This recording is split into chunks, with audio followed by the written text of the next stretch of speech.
Welcome to the bold analysis, ladies and gentlemen. The impasse in Parliament is creating a complex problem that is yet to consume Raila and Ruto deal. It is very clear that the broad-based agreement between the two was built on a weak foundation and is likely to crumble in Parliament even before 2027. So in this podcast, I'm going to demonstrate the proceedings of Parliament today, the dramatic moments of MPs threatening the ruling side that they will visit Wamunyoro. Ladies and gentlemen, I want to first take this time to say thank you.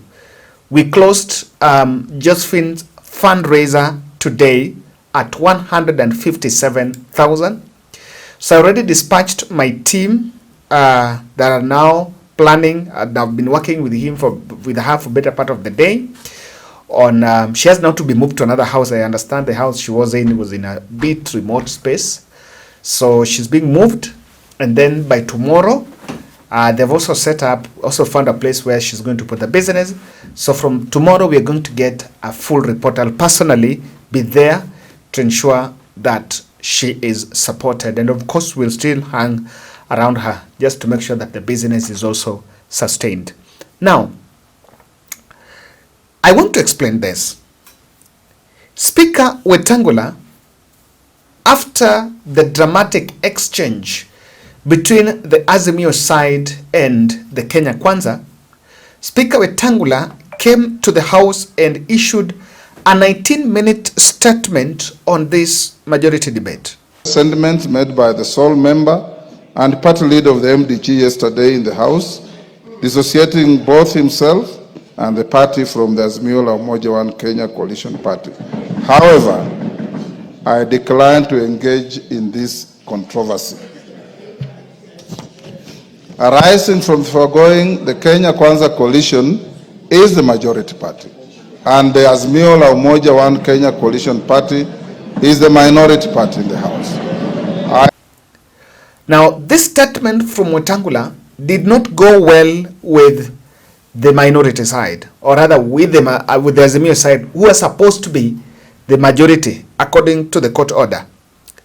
Now, Junet Mohammed, who is allegedly the majority leader, the new majority leader, immediately Speaker made his verdict, of course, and I knew very well that they had an idea what the Speaker was going to say, announced that Azimio was withdrawing its coalition members from the powerful House Business Committee. I want us to take time and listen to how Junet explained that. Order, Honorable Junet, I've given you your point of order. Mr. Speaker, I have no intention to speak about your ruling, Mr. Speaker. I want to speak on the matter that is before the House now. Mr. Speaker, under instructions from our parliamentary group, Mr. Speaker, before you put the question, I have been asked to convey to you on the floor of the House that we have withdrawn our members from the House Business Committee, Mr. Speaker. Yes. So it will be a nullity for the House to pass the membership from our side, Mr. Speaker. Now you can consider me as majority or minority, whichever way you can take. Yeah. Honorable Junet, a question has already been proposed.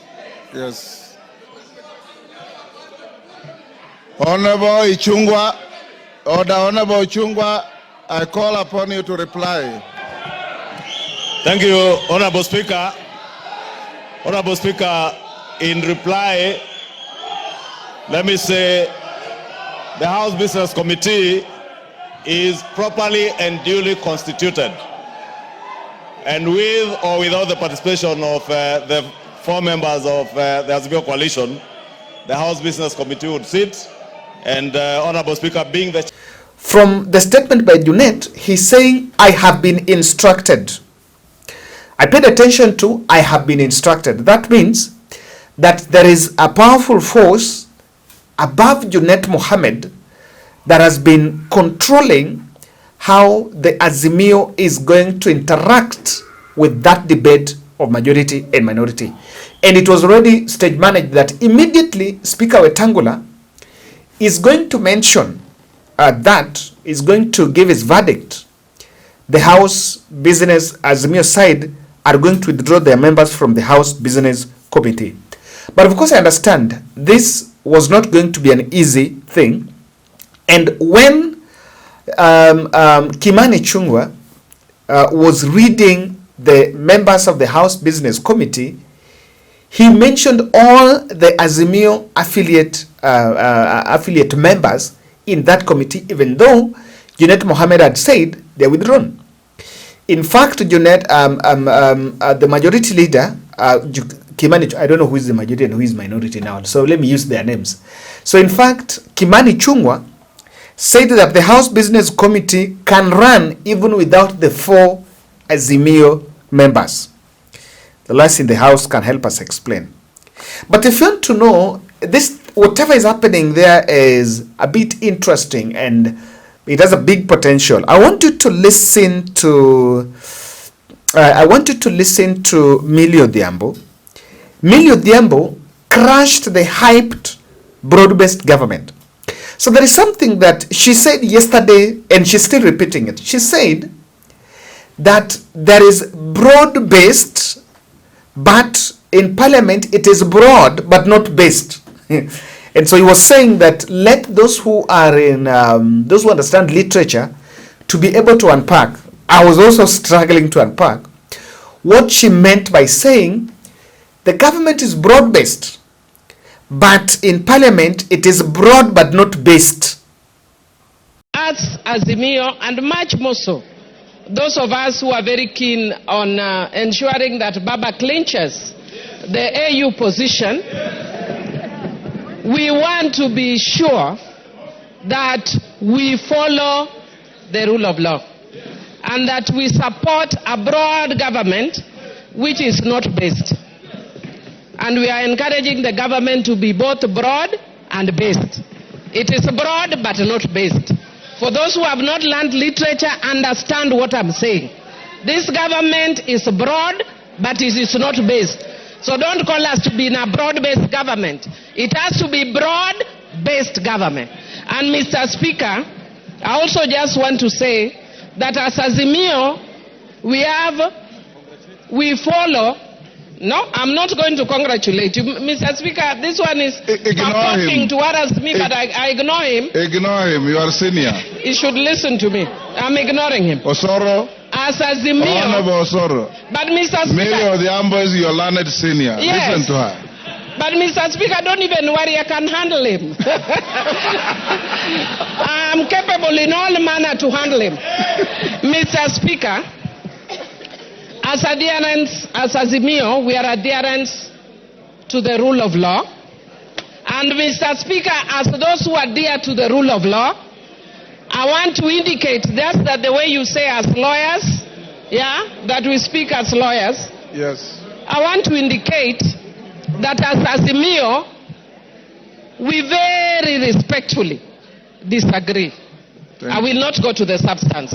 But we very respectfully disagree with your communication. And Mr. Speaker, I want to say again a philosophy in my local community that says, I don't know what you mean. And she was saying clearly, and that was the agenda, clearly, that it's coming at a time. And I wanted to listen to Millie's statement. Now, to add more salt into this, Azimio staged a walkout from Parliament, and I wanted to make some realization here. When they walked out, Caleb Amisi, who is an ODM member of Parliament, was actually telling Kimani Ichung'wah kwamba wataenda Wamunyoro. Majority leader.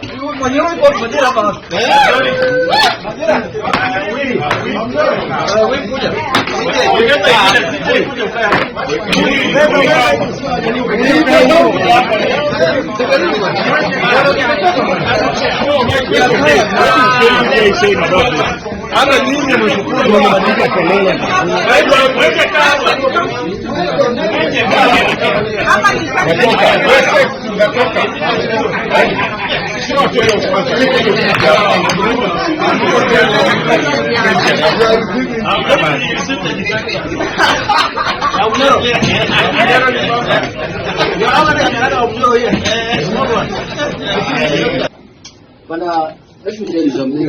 It is going to be messy, it is going to be noisy, and it is going to have casualties. It is going to have casualties, I can promise you. Yeah, and we can see it is getting smelly already. From the way Parliament is being handled, it is getting smelly.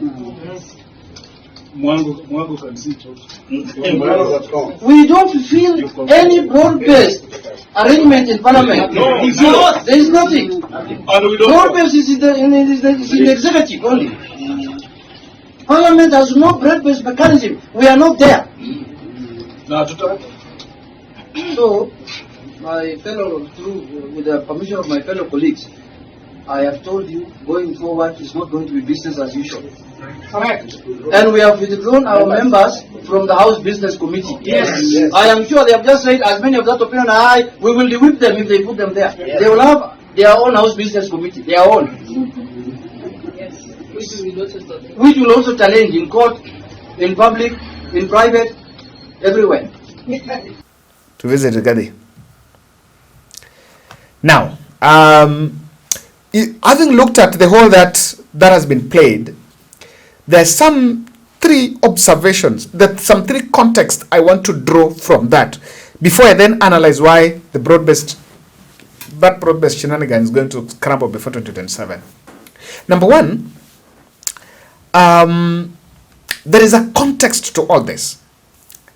Even as we talk now, Raila Odinga is facing an election in Ethiopia, in Addis Ababa. That election, President Ruto moved around the country telling the country that he has one vote for Raila Odinga. And I want us to get it right. That he is the first voter, he's the first vote that Raila Odinga, his voice is the first one that Raila have. So that is right. And what they have been saying in Western is that now ODM needs to lie low. They now need to align with President Ruto because President Ruto is supporting Raila Odinga. So ordinarily, what was expected is that the Azimio side was going to sit back and just accept and not engage in a tug of war with President Ruto's side, of course with a clear understanding that by the virtue of that, they are antagonizing Raila Odinga's AUC. I remember Caleb Amisi did a tweet after the meeting on Sunday. ODM delegates met in Kakamega last Sunday. And ODM said, and Caleb Amisi said about the old cracks in ODM. He then went on Twitter and said that from that time he will stop criticizing President Ruto because there are some people around Raila Odinga who say that when you criticize President Ruto at this point, you are antagonizing Raila Odinga's AUC bid. Now, them putting a war against the ruling party at this time, that ruling party supporting Raila Odinga is totaling. And the clear message from it is what Raila said in Bomas. Nikishindwa, sawa. Nikipata, sawa. Second observation I want to make. The mention of Wamunyoro. When Caleb Amisi is mentioning Wamunyoro, he's sending a message. Now, from where I'm born, there is something called scarecrow. I don't know, you know. Scarecrow is this thing where it's some caricature made in the shape of a human being. So it's erected somewhere in the garden so that it can scare away monkeys. So that is what is happening. ODM knows that now as we talk, when you tell Ichung'wa that we will go to Wamunyoro, Ruto is going to tremble. They know that. And they mentioned Wamunyoro intentionally. It is something that can be in the form of a joke, but that means it's part of our street talk. Oh, we know. Wakituletea shida, tuenda kurigadi na tuwaache, na tukiwaacha story yao imeisha. Very clear point. Number 3. President Ruto seemed to be laying back. And I want to say this, that this problem now, not this problem, now this discussion going on in Parliament ought not to have been there if Ruto and Raila would have made the call and agreed and say, oh, hii sasa imesemekana lakini nataka tufanye hii. There seemed to be someone has sat back, someone is sitting back and is not bothered about it. And it has a bearing to an observation I'm going to make why Kenya Kwanza is going to crumble. Now, do you understand that when Junet and Willie Odhiambo were talking, they referred to Azimio? Outside here, Azimio is dead. But those fellows referred to Azimio. Does it mean that the principles of Azimio, Raila, Kalonzo, and Uhuru Kenyatta had a conversation? Remember, Kalonzo had said that they were supposed to have a conversation on this Wednesday. So that is it. But I want to explain to you guys why the broad-based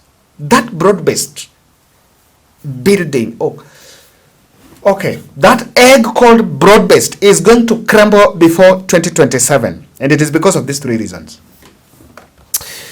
Azimio understands that President Ruto is ruling on some borrowed time. That the regime is reigning on a borrowed time.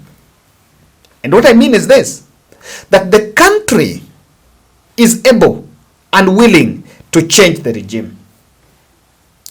So the moment they will realize that the dominant call is to change the regime, that is where hell will break loose. That is where people will understand that it is more fashionable and it is more comfortable to change, to align with the other side. The other issue is this. Speaker Wetangula is a candidate for removal before 2027. He's going to be sacrificed. And someone is going to ask how, why? Why not? Why not? Azimio is already differing with Wetangula. And this is one. There have been this discussion that now, if things don't get worse, he should be shown the door. Remember, he's also declined to fold that kiosk known as Ford Kenya. Okay, Ford Kenya is not a kiosk. Apologies. Ford Kenya is a big party, by the way. It's one of the parties that was formed in 1990s. It's not one of the briefcase. But now, that he has decided not to fold that Ford Kenya party. All this, the way the president and the team are laid back, there is a danger of Wetangula facing an impeachment. And the other issue I realize, ODM is not submissive to Ruto because of Raila's AU chances. And so they're not bothered. So if someone is pegging his hopes on Raila's AU to cement power for 2027, that is far-fetched. Conformity to his parliament is not guaranteed. Is not so much guaranteed. In fact, if Mad does bring a very funny finance bill in this year, it might face the same hostility. Thank you.